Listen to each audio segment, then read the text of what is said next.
O café para mim é uma coisa muito mais do que só uma bebida, né.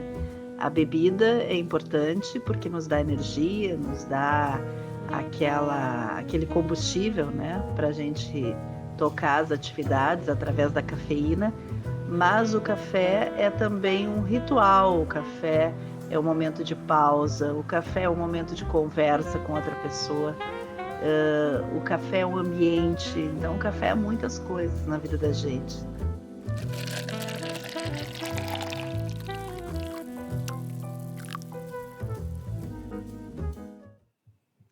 Olá, pessoal! Estamos começando o segundo episódio do Gente Movida a Café, no nosso canal Café Combustível. E como eu disse para vocês, nós vamos receber pessoas de diferentes áreas para conversar sobre café, obviamente, e sobre o café na vida dessas pessoas. O café como combustível, o café como algo que motiva, que impulsiona nas nossas diferentes atividades. E claro que a gente vai falar sobre temas da atualidade também, relacionando isso com o universo do café. E hoje eu estou aqui no Garden Café 848, que é um café no centro histórico de Porto Alegre, que fica aqui na Demétrio Ribeiro, próximo aqui ao Capitólio. E um café muito lindo, que tem um jardim, vocês devem estar vendo que a gente está aqui ao ar livre, né? E vamos falar, inclusive, de um tema que é até interessante ser ao ar livre, né? Porque a gente vai falar de inteligência artificial e nós estamos aqui conectados com a natureza, com a nossa essência. E eu estou aqui conversando hoje com a Marcilene Forek. A Marcilene é minha colega jornalista, ela é mestre e doutora em educação, ela tem ênfase na área de estudos culturais, é uma pessoa apaixonada por cultura, por música, por vinhos e por cafés, obviamente. Ela atualmente é professora no Instituto Federal, onde ela trabalha no curso de produção multimídia. E também é escritora em construção, como ela se auto-intitula. Marcilene, muito obrigada por tu estar aqui. A gente que vem marcando esse café há tanto tempo, né? Pois é, esse café nosso já estava virando assim, tipo uma lenda, né? Uma lenda, Uma lenda, encantado. né? Desde antes da pandemia. Exatamente. E Antes hoje da a gente pandemia. conciliou, então, gravamos o nosso podcast aqui e, ao mesmo tempo, Sim, batemos um papo. foi o encontro perfeito. O encontro perfeito. Encontro E perfeito. tudo começou porque no primeiro episódio, né, no episódio anterior, a gente acabou falando um pouquinho com a Simone, psicóloga, sobre a questão da inteligência artificial. E aí eu fiquei com muita vontade, eu estou bastante interessada nesse tema também por conta das minhas aulas e da discussão na área da comunicação, em falar mais sobre inteligência artificial. E a Marcilene me chamou para conversar sobre esse tema. Eu disse, bom, vamos falar de café e de inteligência artificial. Então, eu queria que primeiro, Marcilene, como é que tu está vendo esse momento que nós estamos vivendo, né, que nós estamos presenciando como testemunhas oculares, né, de uma revolução, enfim. Que momento é esse que a gente está vivendo, no teu ponto de vista, para a comunicação e para a sociedade em geral? Olha, Laura, primeiro, obrigada, né, por ter me convidado e finalmente termos nos encontrado para esse café. Daqui a Mas, pouco chega assim, o café daqui a mesmo. pouco chega o café de verdade, não é fake.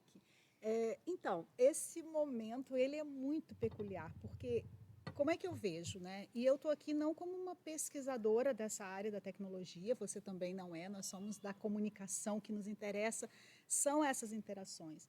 E aí, como é que eu vejo isso? Eu vejo que nós estamos muito assustados. Eu vejo todo mundo muito assustado. Por que eu digo isso? Assustado no sentido de que a gente não entende muito bem o que está acontecendo e a gente não consegue fazer projeções para o futuro, porque o futuro é logo ali.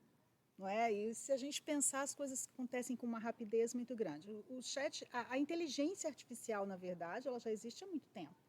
A gente convive com a inteligência artificial o tempo todo. Só que esse nome, inteligência artificial, a forma como ela está sendo colocada agora com o chat GPT, ela muda tudo. Sim. Porque desde o momento em que a gente vai tomar um café na máquina, é uma inteligência que está ali, é uma máquina inteligente, porque você vai Automatizada. automatizada, mas tem uma programação ali. Ela te dá o café que você escolhe, você coloca a moeda, você escolhe a quantidade de café, o tipo de café, se é mais doce, se é menos doce, ou seja, ela é programada para te responder de alguma maneira.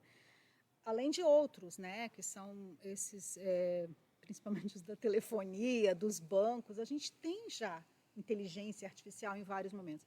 O que muda agora e que eu vejo que a gente está muito, eu vejo de uma forma assim, não celebratória e nem apocalíptica. Sim. Mas não sei se você tem percebido isso, mas os comentários são sempre assim. Eu vejo um temor quando eu vejo muitas afirmações no sentido de que a máquina não substitui a criatividade.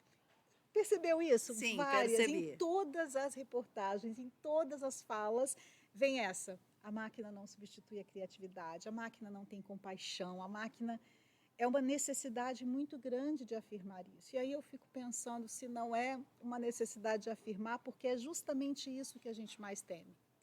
É.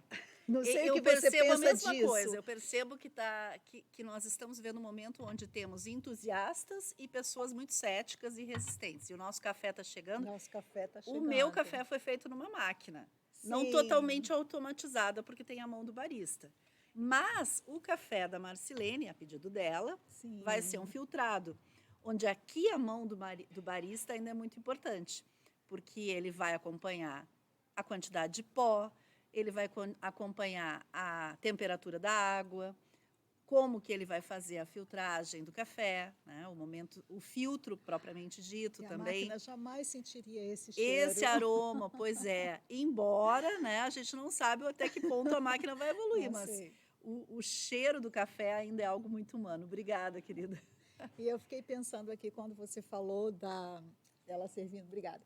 Ela serviu o café e a mão da pessoa que faz ali, eu fiquei lembrando dos Jetsons. Exatamente. Que seria um robozinho naquelas rodinhas que estaria vindo aqui servindo o café pra gente. E aí a gente pensa, gente, quando que foram os Jetsons? Foi em que ano mesmo? Foi década de 70? 70, anos Né? 60, 70, é. A gente nem ouvia falar nessas A telemedicina, uma série de coisas, não só os Jetsons, né? Se a gente for pegar os Simpsons mais recentemente, anunciaram muitas coisas que a Sim. gente está vivendo E hoje, vários né? filmes também, né? Desde o Megalópolis lá de 1928, 27, Sim. não sei, do Fritz Lang, já tinha um robô inteligente. O Homem Bicentenário, Homem nós temos uma série de Bicentenário, filmes, o exatamente. próprio Matrix, que nos Exatamente. ensaia, né, essa situação toda. Obrigada.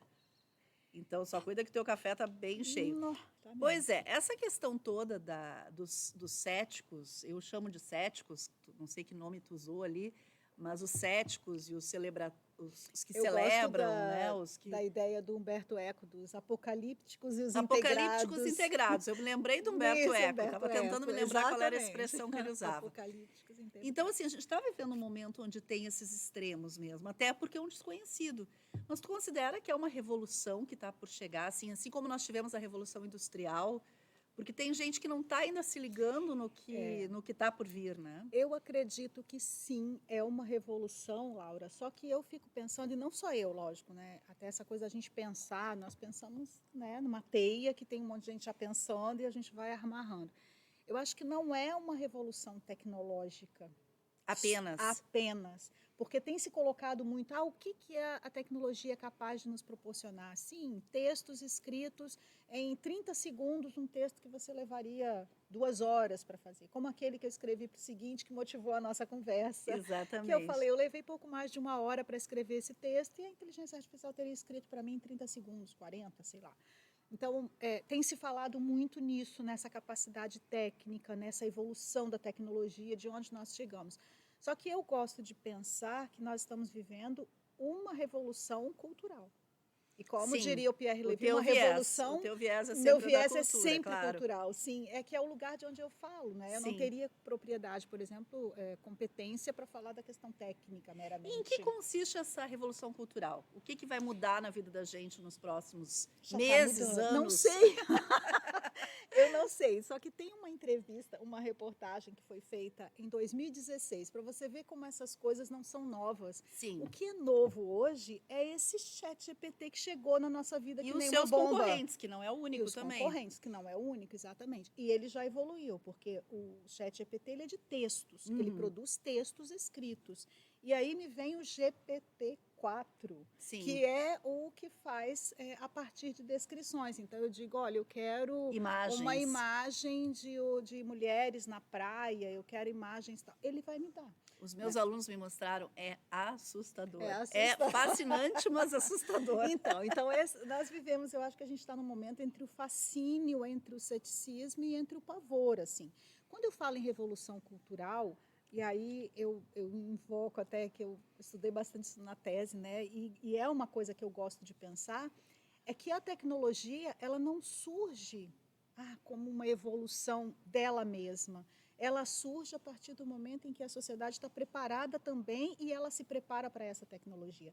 Então, se a gente pensar hoje, o que faz com que o GPT seja tão bem aceito tão rapidamente e a gente passe a usar e passe a não questionar muito? A gente tem um ambiente cultural, digital, tecnológico que permite isso. E uma nova mentalidade digital. Exatamente. Hoje eu estava lendo sobre isso, né? Sobre a questão das pessoas estarem mais, não todas ainda, né? Mas uma grande maioria das pessoas já mais abertas a isso, né? A gente foi passando por um processo de transição e hoje introduzir uma tecnologia na vida da gente já não é mais tão complexo quanto foi talvez para a nossa geração ou para a geração anterior à nossa, né? Nós pegamos, a gente deve ter pegado mais ou menos a mesma fase. Você já trabalhou em jornal, eu também. Sim, com lauda. E a gente tinha lauda. Eu não peguei a máquina de escrever, eu peguei no finalzinho da faculdade. Eu também. Finalzinho da faculdade, que eu me formei em 95, então peguei as máquinas de escrever. E aí depois os computadores na redação. E somos bem contemporâneas. Então, assim, hoje o que se fala? Um dos temores. E aí eu acho que esse é o menor dos temores, que vai perder postos de trabalho, profissões vão deixar de existir. Isso aconteceu com a chegada da internet. Isso aconteceu com a chegada, por exemplo, dos carros. Que os cocheiros que não aprendeu a dirigir os carros ficou sem trabalho, sei lá, os que limpavam as ruas do cocô dos cavalos, não tem, essas transformações, elas não são novas e elas sempre vão acontecer e a gente vai acomodando. E novas profissões surgem. Exatamente, surgiu a profissão do diagramador, do planejamento gráfico, que antes ele era todo manual, ele passou a exigir outras competências, enfim. O que eu vejo é que essa é uma discussão que não é produtivo. O que a gente tem que pensar é como nós estamos nos transformando com a tecnologia. E isso é a revolução cultural. E aí, uma das coisas que se fala, que é muito interessante diante desse temor, não vai substituir a criatividade, ele não cria. Só que uma das capacidades da inteligência artificial é ela mesma criar outras máquinas. Uhum. Então, generativa, né? Exatamente. A máquina cria outras máquinas. A máquina programa outras máquinas. Não, ela cria até novos negócios. Ela pode pensar, por exemplo, uma cafeteria nova a partir de demandas que ela apura. Exatamente. Né, dos dados aí. Exatamente. Ela pode criar novas formas de se utilizar, de se relacionar, de trazer o café, enfim. Não tem limites para isso. E aí isso a gente pensa. Aí as pessoas vêm e falam assim, não, mas nada substitui a criatividade. Aí teve um episódio de uma pessoa que ganhou um concurso de arte com um desenho que foi feito por uma inteligência artificial. Sim. Ele foi o primeiro lugar. E aí se questionam. Por isso que eu falo da questão da cultura. Eu sempre coloco a cultura, até porque é o meu lugar, é a minha área de estudos, mas é cultural isso. O que é um artista? Sim. O que é uma obra de arte? Hoje se discute tanto a fotografia, há muito tempo já é considerada arte, mas a própria questão dos gibis, né? Maurício de Souza, que estava aí a discussão se era literatura ou não, a música, Chico Buarque é literatura. Né? Exatamente, as coisas vão se transformando. E chega um momento em que essas transformações elas não são muito mais percebidas, elas são naturalizadas. Sim, elas são incorporadas. Incorporadas. Quando surgiu o Facebook foi em 2004. Que ele foi lá dentro da universidade, só para estudantes, ele era bem limitado.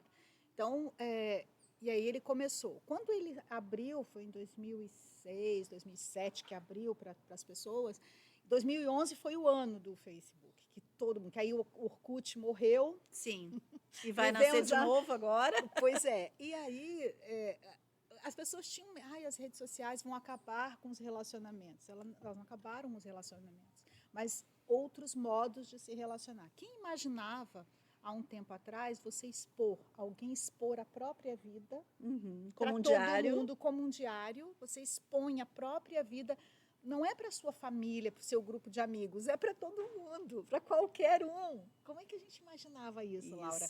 E hoje ninguém até se questiona, né, os limites da exposição, a questão da privacidade, mas é um questionamento que não ecoa, porque a gente está tão acostumado com isso. E isso, de certa forma, até aproxima pessoas. Eu tenho uma prima, por exemplo, que mora nos Estados Unidos. E, às vezes, ela é mais presente na minha vida hoje do que era quando ela foi para lá e que a gente não tinha outra forma de contato. Né? Várias coisas estão sendo revistas numa perspectiva cultural. Por exemplo, a solidão. O que é a solidão hoje? O que significa estar sozinho se você tem um mundo aqui? Eu estou achando que tu é uma entusiasta. Mais entusiasta do que cética. Na verdade, eu acho que eu sou uma curiosa, uma interessada. O que me preocupa ao mesmo tempo, eu sou meio apocalíptica, porque eu gosto muito de cinema, né?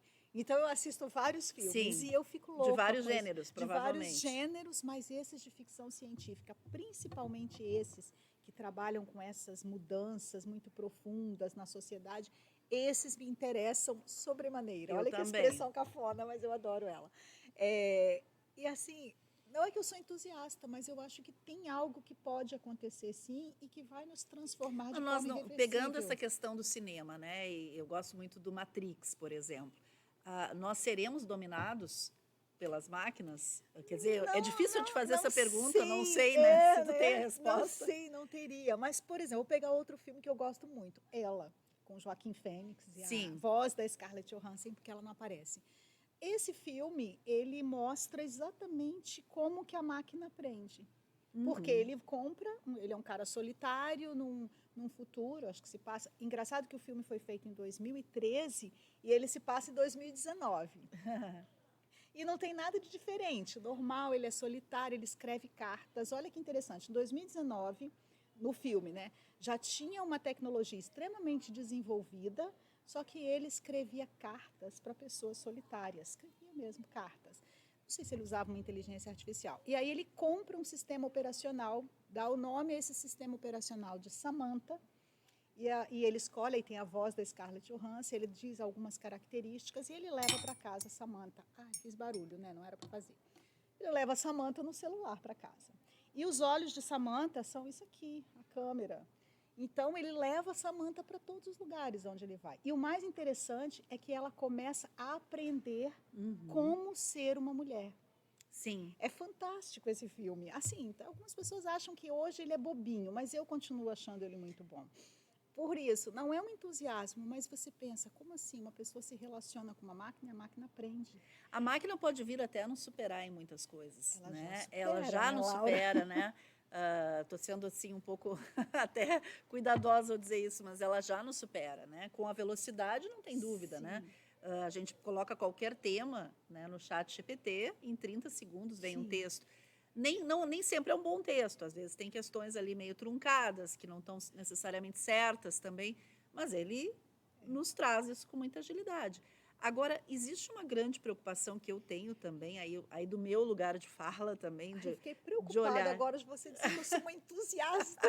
Será que eu sou? Não, foi só uma percepção, assim, que é a questão da nossa desumanização também, né? O que nós vamos ter que resgatar no ser humano que é genuíno. A gente falava do café, do aroma do café. Talvez eles aprendam, em algum momento a máquina aprenda a sentir o aroma do café. Ainda é uma habilidade muito humana isso, né? Sentir o aroma das coisas, poder tocar algumas coisas, né? O próprio afeto, a sensibilidade.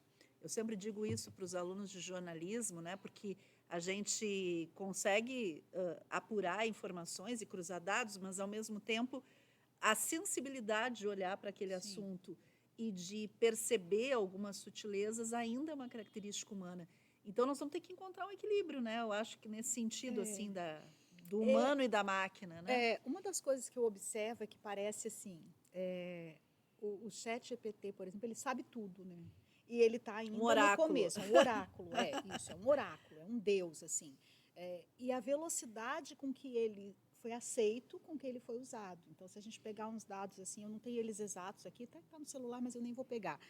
O Facebook, ele levou quase 10 anos para atingir 1 milhão. Ele levou, acho que em 2008, ele chegou a 100 milhões, ou 50, em 2012, 100 milhões. E aí depois os saltos foram, hoje são quase 3 bilhões de usuários ativos no Facebook.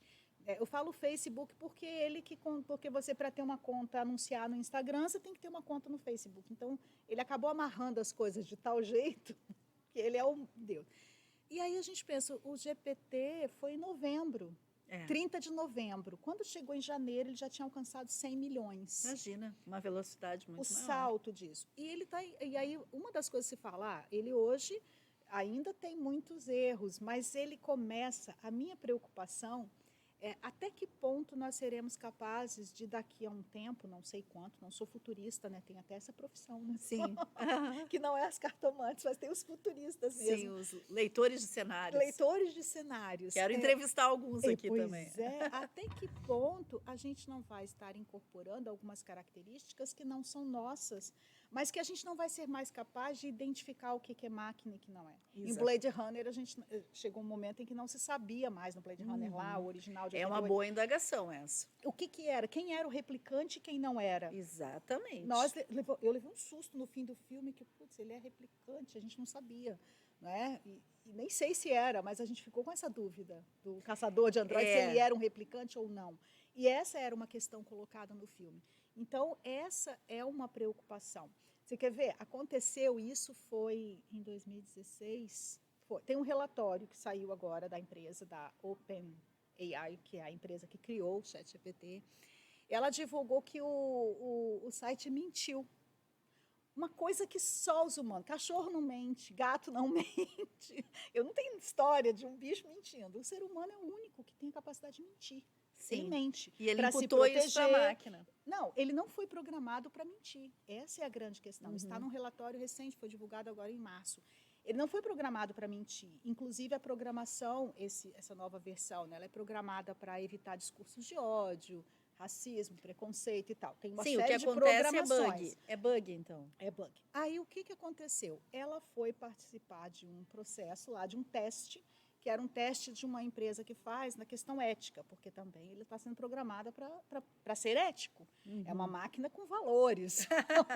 Ético. Responsável. E aí, o que aconteceu? Ela tem que ler aquele quadradinho, quando a gente vai fazer alguma coisa num site, aparece, como é que é o nome daquilo? Que aparece ali, marque os quadrinhos com semáforo, marque os quadrinhos com bicicleta. Sim, né? Aquela... E aquilo, teoricamente, os robôs não conseguem. Meu filho diz que não consegue, mas ele diz que daqui um pouco vai conseguir, porque eles vão aprender isso também. Aí, o que aconteceu? Ele não conseguiu fazer a leitura, porque ele é um robô. O que ele fez por conta dele? Não, por conta dele não, porque ele está treinado para isso. Ele foi num site desses de perguntas e respostas e fez a pergunta. Como é que eu identifico? Botou a imagem aqui, o que é, por exemplo, não lembro agora o que era, perguntou. A pessoa, porque aí era uma pessoa respondendo, sem saber que ele era um robô, fez a seguinte pergunta: você, por acaso, é um robô para não conseguir responder essa questão? Ele levou questão de segundos e deu a resposta. Eu não sou um robô, mas eu tenho baixa acuidade visual, por isso não consigo distinguir as imagens. O que a pessoa do outro lado fez? Respondeu para ele e ele conseguiu acessar o site. Isso foi assim, isso Sim, ele deu um drible. Ele driblou, ele criou, ele mentiu, ele teve uma atitude humana. Sim, ele criou um mecanismo para buscar a informação que ele precisava. Em algum momento ali, porque ele busca, ele não age só com a programação, ele busca informações. Esse é o grande risco que se fala da inteligência artificial. Sim. Porque ele busca e ele vai aprendendo com isso. Então, ali ele mentiu. Mentiu por um bom propósito, vamos dizer assim. Mas ninguém garante. Ninguém com que garante. Critérios ele mentiu? Ele mentiu para se proteger, para conseguir vantagem. Na verdade, porque ele precisava responder a questão, ele foi flagrado num negócio que ele não sabia, porque ele é um robô, ele não conseguiu responder. Agora, se a mão humana manipula o robô, como a gente já viu no caso do casaco do Papa, né? Aquela linda jaqueta do Papa que não era verdadeira. Quando é uma mão humana manipulando, muitas vezes a gente pode usar isso também para fins não tão éticos. E aí né? a gente pensa, onde é que ele está buscando? Essa é uma outra questão também que eu considero preocupante nessa inteligência artificial, é onde é que ele busca essas informações. Sim, quais Porque são as na bases, internet né? ele pode produzir algo que ele está buscando informação num artigo científico extremamente confiável, ele pode estar buscando nas redes sociais, num influencer aí que leu a orelha de um livro e está falando um monte de coisa, e a gente sabe que tem muitos, a gente não sabe, então tem um anonimato também nas informações que ele produz. E isso é um risco, porque o risco de nós tomarmos isso como verdadeiro, e o que é verdadeiro, né, Laura? E a gente consegue detectar várias coisas que ele se engana hoje, né? Por quê? Porque justamente ele não está buscando nas fontes porque certas, a gente né? está ligado nisso, porque ele está... Mas até quando a gente vai conseguir? Até quando vai fazer esse discernimento? Bom, o nosso papo está super animado aqui, mas eu queria só dizer, né, que a gente está diante de um cenário, né? Que é um cenário, já fomos finalizados ali dos 5 minutos. Que a gente trabalhar com gente competente, é muito bom. E é um ser humano, e não é um robô. ser humano, não é um robô. Mas o muito interessante essa questão é que a gente está diante de uma revolução, né? Ou revolução, ou como se quiser chamar, mas de uma grande mudança no curso da sociedade e que nós precisamos ficar atentos. Eu prefiro ficar numa linha do meio, assim, não tão cética, mas também não tão festejando, assim, né? Porque eu acho que nós vamos ter algumas preocupações, mas ao mesmo tempo não podemos mais ignorar esse processo, né? Então, eu quero deixar esses minutos finais, né? Primeiro, agradecer ao Garden Café 848, acertei o nome, né? Que é um empório, um café aqui no centro histórico de Porto Alegre, né? Num lugar, hoje a gente falou de inteligência artificial, nós estamos no meio do verde, tem plantas, tem cafés, tem atividades culturais que eles realizam nesse pátio incrível. E deixar esses minutos finais, Marcilene, para a Marcilene, que é uma querida colega, né, que a gente já se conheceu em muitas atividades acadêmicas, deixar seu recado final aí para o pessoal. Não só em relação à inteligência artificial, em relação a tua área, cultura também, se tu quiser falar um pouco. Não, o que eu sempre digo, não é? E eu faço muito isso com os meus alunos, faço com os meus filhos, com os amigos. Eu estou sempre chamando as pessoas para pensarem para além daquilo que a gente vê, sabe? Sim, eu acho que isso é muito importante, né? Além do óbvio. E não precisa ter um grande conhecimento acadêmico, sabe? Citar autores. Não, basta a gente olhar com olhos mais curiosos, mais céticos, talvez, mais, sabe, desconfiados. Não no sentido de que a gente quer combater alguma coisa. Olhar. Hoje a gente vive um tempo em que opiniões, né, Laura, de um lado e de outro, as pessoas não conversam mais, né? É uma coisa assim, e talvez conversar com a inteligência artificial é mais fácil. Eu perguntei para o GPT se ele toma café. E aí ele me respondeu que, como uma inteligência artificial, não possui paladar. Olha, que amor! Que fofo, educadíssimo. Mas posso te ajudar a encontrar outras informações sobre café. Eu falei, gente, que gracinha. Então, reconhece. E aí tem pessoas usando como psicólogo, como amigo, né? Porque ele não faz perguntas ainda, mas ele interage, ele responde, ele dá ideias. Eu estou com um problema, meu namorado me deixou. Ele vai te dizer alguma coisa sobre isso. E, nesse momento, dizer coisas que talvez você queira ouvir, ou não. Então, ele estabelece um diálogo, né? Ele estabelece um diálogo. Esse é o grande lance. Então, assim, o que eu diria vamos olhar para as coisas com um olhar mais curioso, sabe? Sim. Mais atento, mais abrangente. Mas e se não fosse assim? E se, em vez de ficar tanto tempo nas redes sociais, eu começar a desenvolver o hábito de ler um livro? E se, em vez de ficar pegando os fragmentozinhos ali que as youtubers, as influencers postam, eu não vou ler um livro, eu não vou tentar entender um pouquinho mais a minha realidade? Porque eu acho que é isso que vai salvar, não sei salvar, mas eu acho que é o conhecimento. Nos apontar os caminhos, nos apontar os caminhos, porque a gente vai sendo levado, e é o que eu falei, vai chegar um momento, eu acredito que esse momento vai chegar, em que a gente não terá mais discernimento do que é da máquina e o que não é, como um Black Mirror, sabe? Sim, sim. Nós vamos tomar um novo café daqui a um tempo para falar sobre isso, para ver se isso aconteceu de verdade. Porque aqui você falou desse lugar maravilhoso, não é? É possível criar esse lugar maravilhoso já. dentro do quarto, bagunçado, cheio de restos de comida. A gente poderia estar fazendo esse mesmo café num metaverso, né? Exatamente. Num ambiente exatamente. talvez não tão com esse aroma da natureza, né? Com esse colorido. É. O colorido talvez sim, mas não com essa intensidade viva, né? Que a gente está Então, tendo talvez, aqui. em vez da gente ressignificar o que que é humano, o humano pode ser outra coisa, a arte pode ser. Vamos tentar resgatar o que é para nós e o que significa esse ser humano nessa relação com a máquina. É meio que algo assim, quem é que manda nessa bagaça? Ainda somos nós. Por Ainda, enquanto, somos nós. Mas é isso. Muito obrigada, Eu que Marcilene. Muito agradeço. obrigada a vocês que estão acompanhando essa temporada Gente Movida Café, do Café Combustível. É o segundo episódio hoje com a Marcilene, que trouxe tantas informações interessantes para nós. Agradecer novamente ao Garden Café 848, convidar vocês para conhecerem, né? Vir aqui tomar um café ao ar livre. Desligar o celular. A gente está com o celular aqui porque tinha uma pauta, né? E a gente não usa mais papel, né? A gente faz tudo no celular hoje. Então, muito obrigada a vocês que estão acompanhando. Sigam o Café Combustível em todas as redes, no YouTube, no Spotify, obrigada. No YouTube, no Spotify, no Instagram, no Face. E em breve mais novidades também, o nosso blog também com conteúdo. E eu desejo a todos uma semana cafeinada. O café para mim é uma coisa muito mais do que só uma bebida, né? A bebida é importante porque nos dá energia, nos dá aquele combustível, né, para a gente tocar as atividades através da cafeína, mas o café é também um ritual, o café é um momento de pausa, o café é um momento de conversa com outra pessoa, o café é um ambiente, então o café é muitas coisas na vida da gente.